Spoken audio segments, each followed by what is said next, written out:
선지자 시리즈의 북왕국의 선지자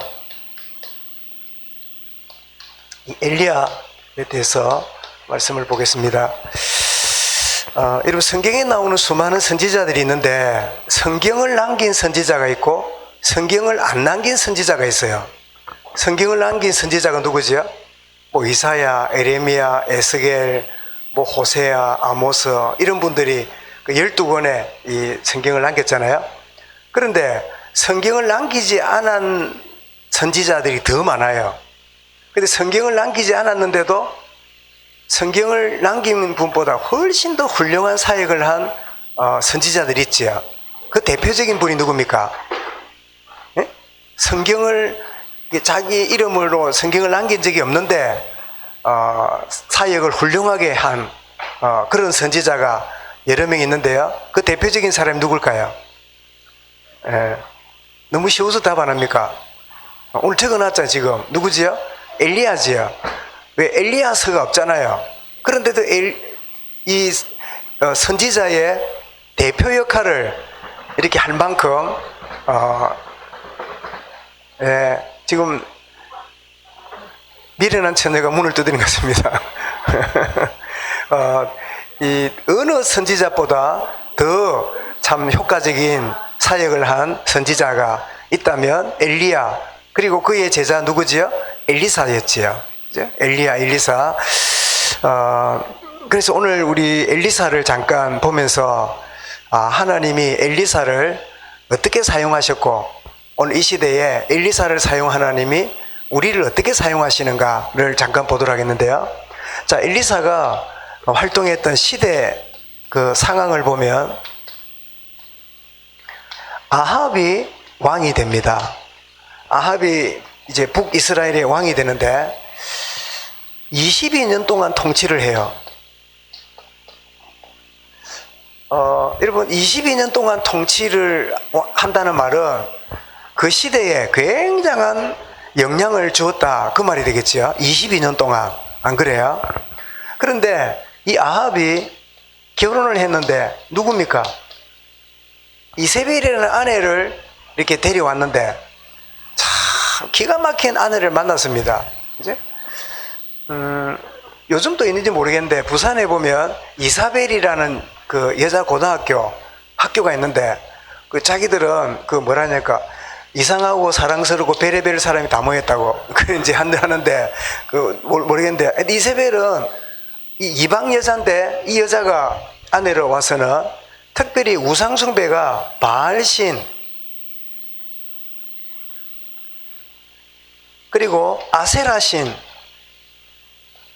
그리고 자기에게 850명의 이방 선지자들을 딱 데리고 엄청난 이 우상숭배의 그런 그 자기 배경에, 그래서 이세벨이 바알신을 섬기고 아세라 섬기는 이 모든 문화를 22년 동안 남편을 영향을 주면서 확 퍼뜨린 그런 가운데 있으면서 이런 가운데 하나님의 진노가 이제는 정말 이 먹구름에서 비가 내리듯이 하나님의 진노가 있는, 그래서 제일 먼저 3년간 가뭄이 오도록. 가뭄이 뭐지요? 가뭄.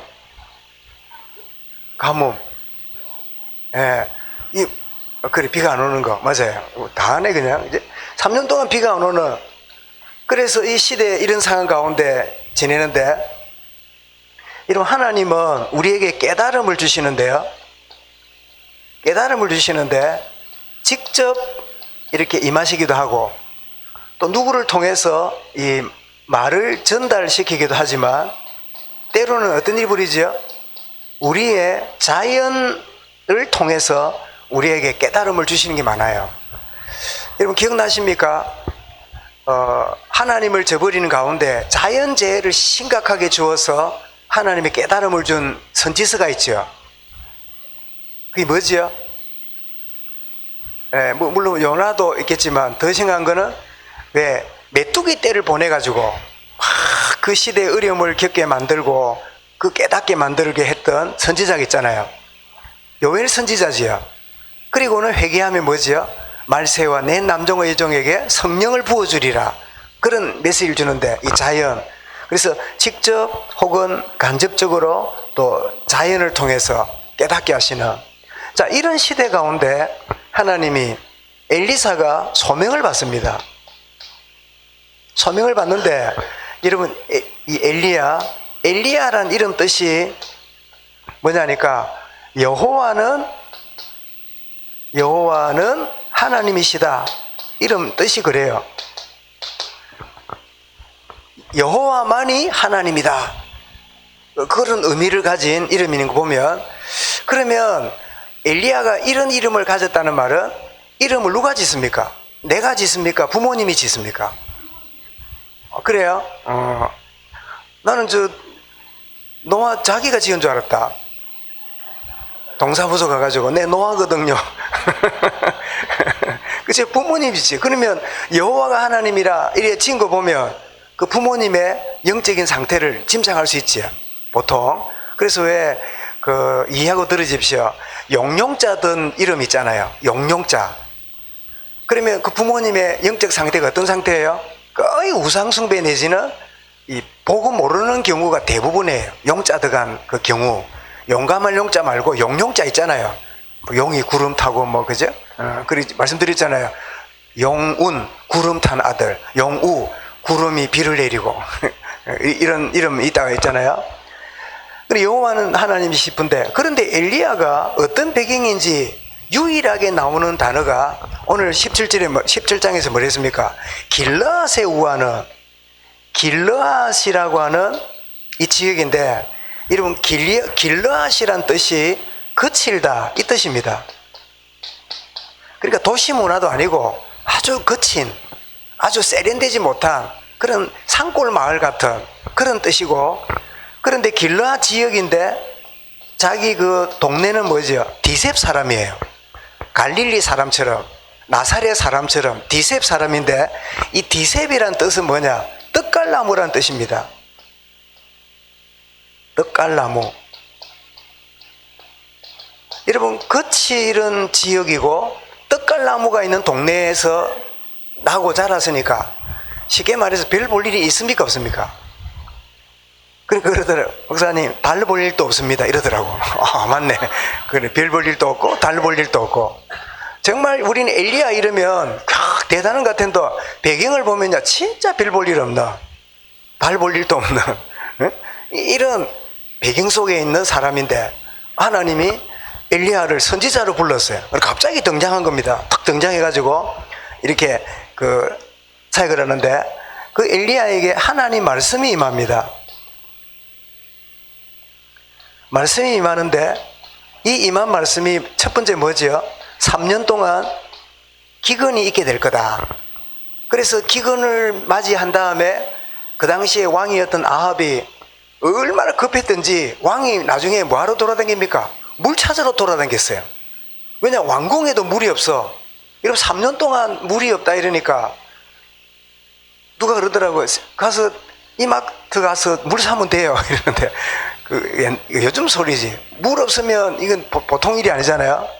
그래서 기근이 없다 보니까, 이 기근이 없는 이유가 보니까 이 아합이 추석해 보니까 누구 때문에 기근이 없다 봤어요? 요 엘리야 선지자 때문에 기근이 왔다고 생각한 거야. 왜냐니까 3년 동안 기근이 있을 거라고 엘리야가 메시지를 했거든. 이라 물어보겠습니다. 기근이 온 이유가 엘리야 메시지 때문에 온 겁니까? 아합 자신의 우상숭배 때문에 오는 겁니까? 여러분, 영적으로 어두우면 계산이 이상하게 돼요. 자기 깨달으라고 기근을 주었고 그 메시지를 엘리야가 주었으니까 엘리야가 기근을 가져다 준 게 아니잖아요. 그죠? 아까 점심 먹다 내려가니까 우리 자랑스러운 랩런트 하은이가 또 우리 소파에 누워 있어요. 그 손에 보이면 하얀 장갑 같은 걸 끼고 있어. 그리 옆에 이제 예주는 우리 오빠 아파요, 이러고. 나는 무슨 병원 놀이 하는 줄 알았어요. 병원 놀이 하잖아요. 예주는 의사고 간호사고. 그게 아니라 병원에 갔다 왔대. 그런데 왜 그랬네 했더니 의사가 이랬대. 의사가 뭐 사람을 그리 만들었노? 그러니까 제 엄마가 그게 아니고 뭐 자빠져갖고 뭐 손이 깨져갖고 피도 나고 이래갖고 그렇지만은 의사가 치료했다는 말을 의사가 이래 만들었대. 아합이 뭐라고요? 기근이 누구 때문에 왔어요? 아합 때문에 자기 때문에 온 게 아니라 엘리야 때문에 왔다는 거예요. 참 기가 막힐 일입니다. 깨닫지 못하니까. 그래서 포령을 내립니다. 엘리야를 잡으라고. 그래 돌아다니다가 누가 누구를 만납니까? 그의 제자였던 그 밑에 대신이 있었잖아요. 그의 숨은 제자가 누굽니까? 응? 그 아합의 그 밑에 신하인데 그 하나님을 경외하는 사람 있잖아요.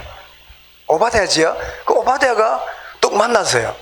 그래서 두 번째로 하나님 말씀합니다. 이제는 곧 비가 올 거라고 하고 예고를 합니다. 그런데 3년 전에 기근이 있을 거라고 말씀한 하나님이 3년이 지난 다음에 두 번째로 왔는데 비가 오겠다는 말씀이에요. 그러면 엘리야가 3년 전에 부름받아가지고 기근이 있다고 던져놓고 3년 동안 말씀 한마디도 안 하다가 또 3년 뒤에 비가 올 거라고 이렇게 말씀하는 게 그 사이에 했는지 안 했는지 성경은 말 안 합니다. 그냥 3년 뒤에 왔다고 그냥 18장에서 말씀해요. 그러면서 이제는 어떻게 합니까? 바알 신들을 그 갈멜산에 사람들을 모아놓고 이제 결단하도록 만듭니다. 여러분, 왕이 이 짓을 하면 백성이 똑똑해야 돼요. 왕이 여러분 엉뚱한 데 가면 백성들이 폭동을 일으켜야 돼요. 여러분, 북한의 이 어리석은 지도자들이 저러면요, 좀 생각 있는 사람들이 일어나야 돼요. 정말 안타까운 이 전체가 저주 속에 있다는 증거잖아요.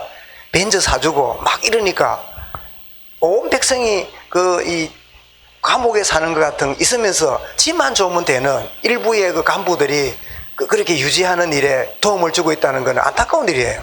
그래서 여러분 엉뚱한 왠지 몰라도 히틀러 때문에 2차 대전이 일어났고 수많은 젊은이가 죽고 나서 세계 재판소에 세워가지고 히틀러를 쫓아갔던 수많은 사람들이 재판을 받았잖아요.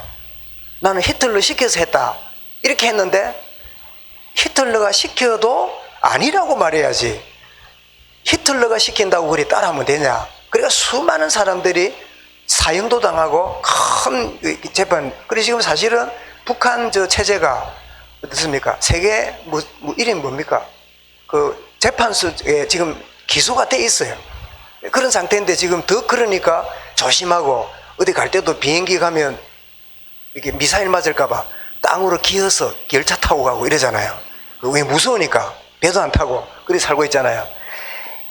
이렇게 잘못하고 있는 가운데 백성들이요 그냥 먹고 살려고 바알신 아세라신 쫓아다니는 거예요. 그때 엘리야가 백성들 앞에 뭐라 그럽니까? 언제까지 머뭇머뭇 하겠느냐? 너희가 누가 여호와인지를 택해라. 그러면서 이 바알신 아세라신 이 선지자들을 불러 모아서 영적 대기를 하잖아요. 그게 어딥니까? 갈멜산이잖아요. 그래서 갈멜산에서 와가지고 어떻게 합니까? 이게 이제 돌을 쌓고 여기다가 나무를 차려놓고 거기다가 뭘 올리죠? 이제 생고기를 올려가지고 불이 하늘에서 내려오는 신이 진짜 신이다. 그러니까 이제 850명의 이방 선지자들이 막 부르짖고 난리 납니다. 오 신이여 임하소서. 칼 가지고 몸을 막 그리고 칼 가지고 몸을 그리면 뭐가 나와요? 빨간 게 나오지요? 그걸 보고 뭐라 그래요? 피라 그래요. 피를 흘려가면서 아무리 부르짖어도 불은 커지 연기도 안 나요. 그때 엘리야가 어땠습니까? 너희 선은 뭐 잠을 자냐 예추를 갔냐 불러봐라. 하루 종일 부르짖는데 더 이상 없어요. 그때 드디어 엘리야가 딱 어떻게 합니까? 물을 또 그 물을 또 어디서 구했는가 그죠? 물을 여기다가 잔뜩 부어라. 그러니까 뭐 온 재물에 나무에 이 제단에 물이 막 넘치잖아요. 그래 놓으니까 이 불이 여러분 붙을 리가 없어요. 막 이 재물에 나무에 돌에 물이 흥덩한데 불이 붙을 있습니까? 근데 엘리야는요 하나님이 임하는 불은 이 물을 말릴 수 있다는 믿음이 분명했어요. 오 하나님이여 여호와가 하나님 되심을 자기 이름이 뭐예요? 여호와가 하나님. 여러분 이름 중요합니다. 오늘 찬송 볼 때 보이 노아라는 온유라는 이름이 많이 나오대. 좀 생각했어요? 뭐 찬송가 가사에 보니까 온유란 말이 나오대. 어떤 때는 세임이란 말도 나오고. 하여튼 막 그죠? 그 나오잖아요. 저희 집에 애 이름은 뭐 이제 경민이로 부르지만 어릴 때 실로라고 뭐 실로, 진실로. 그럼 성경 요한복음 읽으면 진실로 내게 이름이면 엄마 아빠가 내 이름 불렀다면서 그런데 이름이 참 중요하지. 막 부르고 있는데 웬일입니까?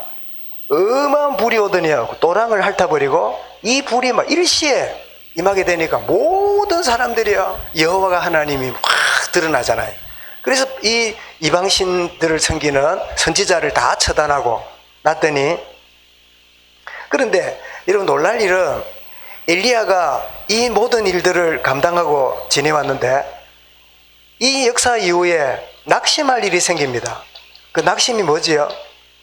자기가 실컷 길러놨던 참모들을 한꺼번에 바알 아세라 이 갈멜산에 처단했다 소리 듣고요 이 마지막 카드를 씁니다. 이세벨이 뭐하지요? 엘리야를 잡으라고.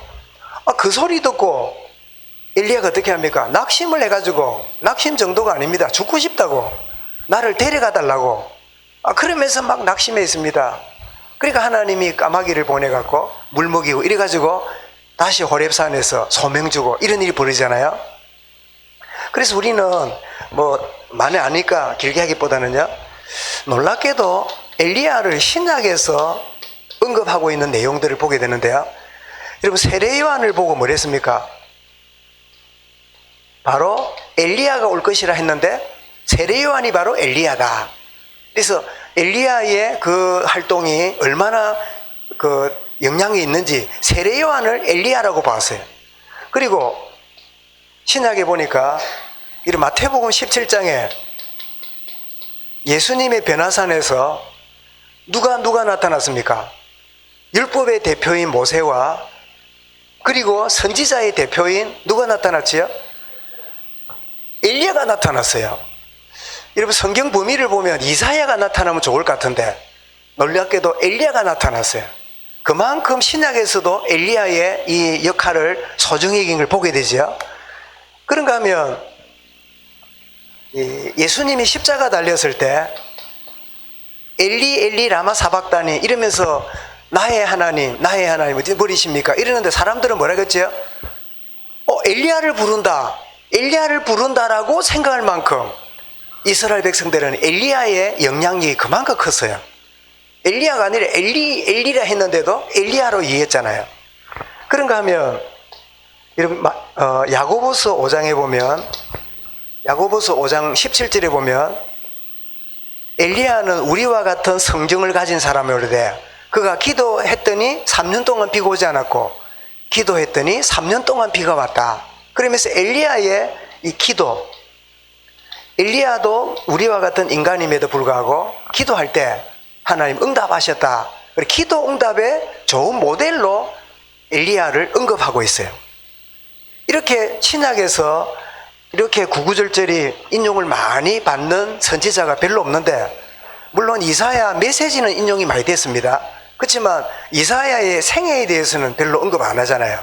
그런데 이렇게 신약에서 언급하고 있는데, 그렇다면 우리가 갖는 이 말씀이 바로 교훈이 이겁니다. 여러분 하나님은 시대마다 자기의 사람을 이제 부르시고 있습니다. 자기의 사람 부르시는데 지난주 말씀드렸지요. 왕은 아무나 못 됩니다. 누구 손에 해야 되죠? 유다 지파에서 나오잖아요.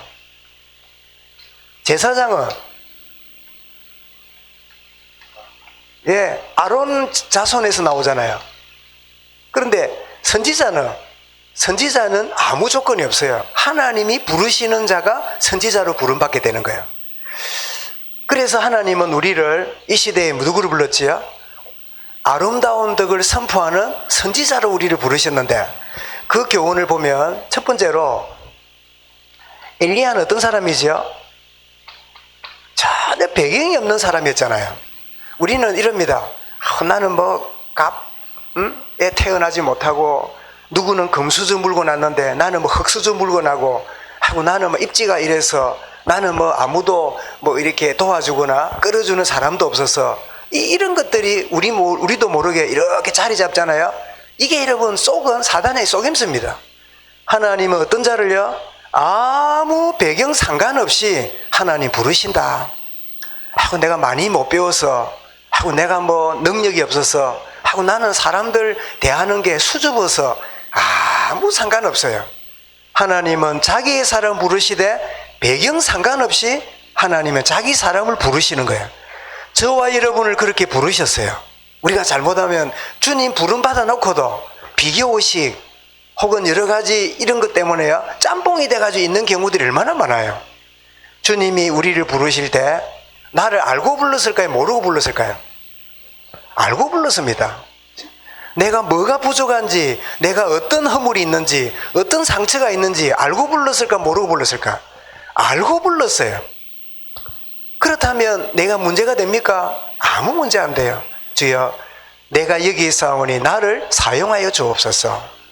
여러분, 이게 부름받은 자의 딱 중심입니다. 나는 못합니다. 뭐 보낼 만한 사람, 나는 뭐 이게 나도 모르게 비교의식, 열등의식 이런 것들이 우리의 자리 잡고 있잖아요. 아무 상관없습니다. 제가 아까 말씀드립니다만은 제가 목사되라는 사람도 없고 저도 되고 싶은 사람 마음도 없었는데 제가 강력한 부름을 받고 시작은 했는데 이 보니까 성대가 뭐 좋습니까? 또 그렇다고 지금은 제가 쳐다보고 있지만 저희 집에 여자는 어머니밖에 없었기 때문에 교회에는 여자가 많습니까? 남자가 많습니까? 주로 여자가 많잖아요. 우리 교회는 상당히 남자 비율이 높아요. 이것도 뭐 흔은혜라. 그런데 어쨌든 간에 교회 와서 쳐다보는 게요, 쉽지도 않아. 그래, 내가 설교할 때 전달 때가 원고 봤다가 못 쳐다보고 하늘 봤다가 병아리 물 먹듯이 그랬다 안 합니까? 왜? 이 자존감이 낮아가지고. 그런데 제가 하나님 앞에, 하나님 내 목소리가 왜 이랬습니까? 그리고 지금은 좀 낫습니다. 왜냐니까 제 말투가 어떻습니까? 굉장히 빨라요. 왜 빠르냐? 음악에 자란 아이들이요, 말을 퍼뜩퍼뜩 해요. 왜냐니까 이 닥달하는 부모님에게 말을 천천히 하면요 짜증난다 그래요. 그래 퍼뜩하고 도망가야 돼요. 밥도요, 왜 빨리 먹냐? 밥상머리 잔소리 듣기 싫어갖고 푹 끓여놓고 나가버려요. 그래 밥 먹으면서 뭐 여유있게 이야기하고 이런 문화가 자랐는데 퍼뜩 먹고 나가야 돼요. 잔소리 덜 들으려면. 이런 속에 자랐으니까 제가 딱 보니까 이야 막 성대 좋은 사람, 은혜로운 사람, 막 웅빈적인 사람 이래 볼 때 나는 왜 뭐 저렇지 않지? 왜 나는 이럴까? 이런 생각이 제 마음에 전도사인데 마음에 있더란 말이에요. 근데 주님이 아니다. 내가 성대가 어떻는지, 내가 어떤 핸디캡이 있는지, 어떤 부족이 있는지 알고 불렀다. 주님이 나를 알고 불렀다는 그 생각이요, 내게 탁 다가올 때 관점이 바뀌었어요. 나는 누구처럼이 아니라 나의 나됨은 주님 은혜다. 누구처럼이 아니라 있는 그대로 내가 사용되면 된다. 내가 하나님이 또 어떤 때는 이래요. 여러분들이 막 굉장히 큰 사역 내지는 큰 인정받는 막 큰 물에서 사역할 수도 있고 진짜 별 볼 일 없이 그냥 뭐 이렇게 지낼 수도 있잖아요. 배로 따지면 큰 함대를 몰고 다니는 무역선을 타고 다니는 선장이 될 수도 있지만 어쩌다 보니까 내가 형편이 막 진해 앞바다에 조그마한 돛담배 가지고 저 고동 잡는 그냥 낚싯대 몇 개 놔두가 그냥 그래가 근근히 먹고 사는 그 선장이라 하기는 뭐한 그런 입장이 될 수 있잖아요. 내가 뭐 이 큰 배에 선장하던 내가 왜 그럴 것도 없어요. 그때 하나님이 그렇게 하게 하셨고 지금 내가 이렇게 하고 있는 거야. 절대 비교하거나 없이 내게 주신 그대로 아무 상관없이 내 모습이대로 주님이 부르셨다. 여러분 이 주님의 부르심에 대한 하나님과의 눈높이가 되는 이게요 우리의 첫 출발이 돼야 돼요. 여러분 하나님과의 눈높이가 맞아주시기 바랍니다. 아이들이 불안하고 염려할 때 그 아이들을 어떻게 합니까? 눈을 마주보고 있으면요 그 아이는 평안이 돼요. 이제 이 아이에게는 먹는 거 뭐 장난감 필요 없어요. 지가 오는 엄마 아빠가 자기 옆에 있으면 눈높이가 맞아지면 이 애는 안정감을 느끼는 거예요. 하나님과의 눈높이가 뭐죠? 하나님이 나를 이 모습 이대로 나를 부르셨다. 하나님의 사람으로 부르셨다. 이 사실 아는 두 번째입니다. 우리가 이 엘리야가 쓰임 받는 두 번째 볼 때 여러분 엘리야 이러면 불의 사자, 능력의 사자 이러면서도 동시에 그림자처럼 뭐가 딱 기억납니까? 뭐 잘하는 사람? 낙심 잘하는 사람. 여러분 배경이 없는 사람이 하나님의 은혜 속에 딱 담대하게 서 있다가 자칫하면 자기의 연약에 다시 돌아가서 낙심을 잘해요. 그래 맞아, 내가 막 별 수 없지 뭐, 그래 결국 나는 그런 존재잖아, 그래 뭐 내가 뭐 이렇지. 여러분 지금 막 엄청난 배경 없는 자기가 부름받아가고 쓰임받다가 이세벨이 죽이라 이러니까, 아니 그 이세벨 그 한 여자가 하는 이야기가 뭐 그리 겁이 났던지 자기만 죽고 싶다고 낙심하는. 그래서 기질을 따지면 엘리야는 무슨 기질일까요? 예? 다혈질, 우울질, 담즙질, 점액질 중에 예? 아마 다혈질에다가 보통 사람이 기질이 한 가지 아닙니다. 보통 2개, 3개가 짬뽕이 되어 있어요. 겉으로는 다혈질인데 속은 우울질인 사람이 있고, 겉으로는 우울질인데 그 속에는 담즙질인 사람이 있고, 하여튼 여러 가지가 이렇게 짬뽕이 막 비빔국수 비슷하다 이렇게 되어 있는데, 이 따져보면 이 다혈질하고 우울질이 같이 있은 게 아닌가. 쓰임 받을 때는 굉장히 나 같은 죄인이 진짜 배경 없는 내가 이렇게 불의 사자가 되다니, 막 가는 데마다 엘리야여 이래주니까 막 굉장히 막 마음이 막 굉장히 우쭐했겠지요. 근데 웬일입니까? 이세벨이 죽이라고 하니까 낙심이 왔는데 알고 보니까 내밖에 안 남았다 생각했잖아. 모두가 그렇게 자기 때문에 은혜 받은 사람이 다 가고 누구만 남았어요? 나만 남았어요. 낙심한 사람 특징이 뭔지 압니까? 있는 게 안 보여요. 우울증 빠진 사람은요, 내 주변에 있는 것도 아무것도 내게 도움이 안 된다 생각해요. 그게 우울증 가진 사람 특징이에요. 미안합니다. 부모님이 없어서 힘드는 사람도 있지만요, 부모님이 있는데도 힘드는 사람 또 있어요. 그 말은 뭐지요? 그 우울질이 부모님이 있기 때문에 우울증을 막지를 못해요. 그래서 이 낙심에 들어가면 아무것도 내게 도움이 없고 아무것도 내게 힘이 안 된다고 좁은 시야로 딱 쳐다보고 죽는 것 외에는, 내가 무너진 것 외에는 없다라는 생각 속에 들어가는데, 그게 누구예요? 흑암이 덮으니까, 어두움 속에 들어가니까 다른 게 아무것도 안 보이는 거예요. 아마 여러분이 경험을 해보셨거나 아마 주변을 보게 될 거예요. 하나님이 때때로 진짜 중량을 알게 하려고 낙심하기도 하지. 낙심하게 되나. 그런데 이 낙심자라는 이 사람은 겉으로는 대단한데 연약한 내면을 가진 그런 존재잖아요. 그러면 한번 또 물어보겠습니다. 자, 엘리야가 배경 없지만 쓰임 받았잖아요.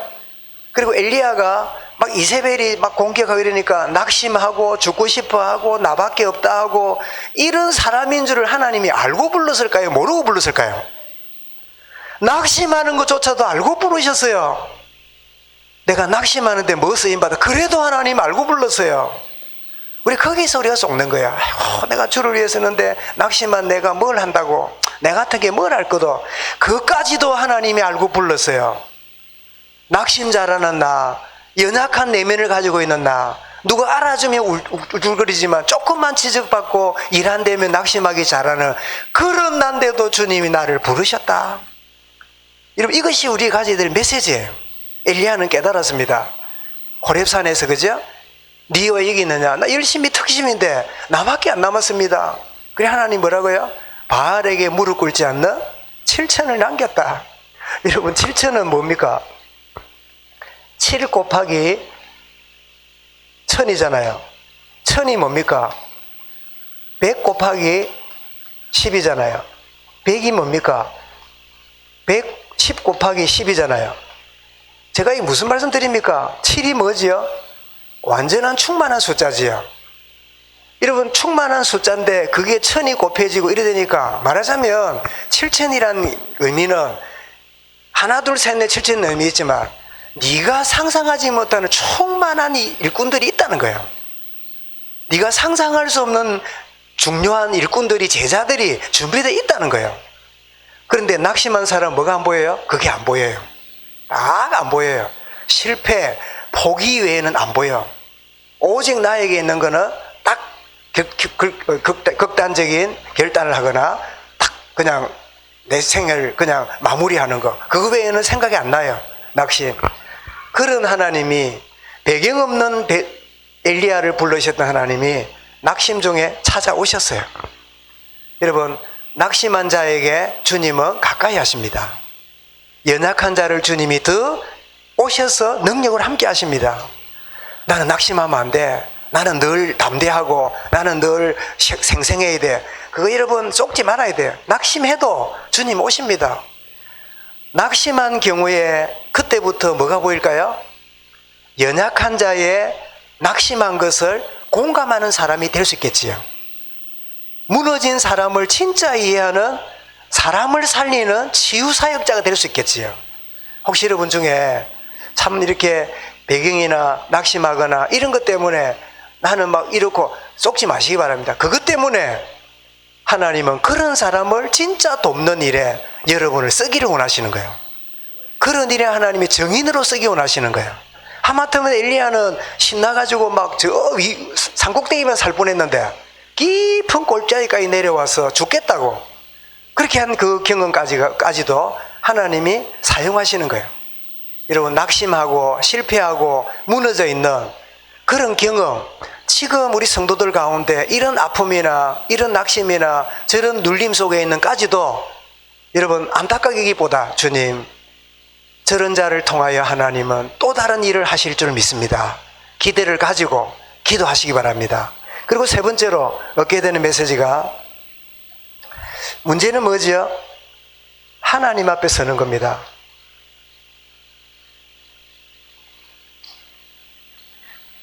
여러분, 아무리 누가 잘해줘도, 아무리 좋은 조건이 있어도, 아무리 여러분에게 원하는, 기대하는 게 주어져도 진정한 회복 안 돼요.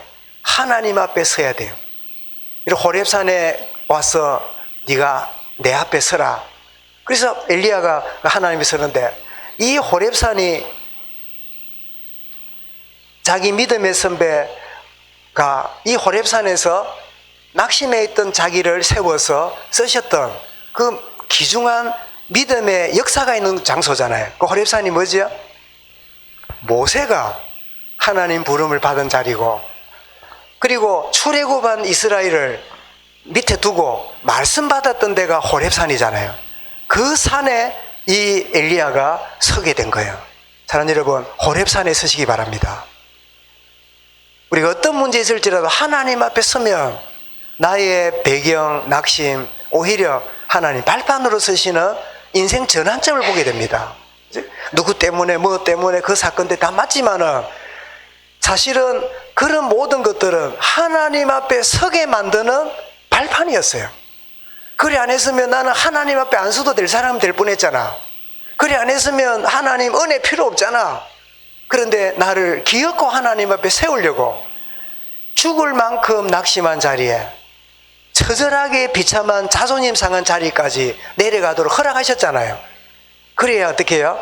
하나님 앞에 서니까. 여러분, 하나님 앞에 세우려고 하나님이 여러 과정들을 허락하신 거다.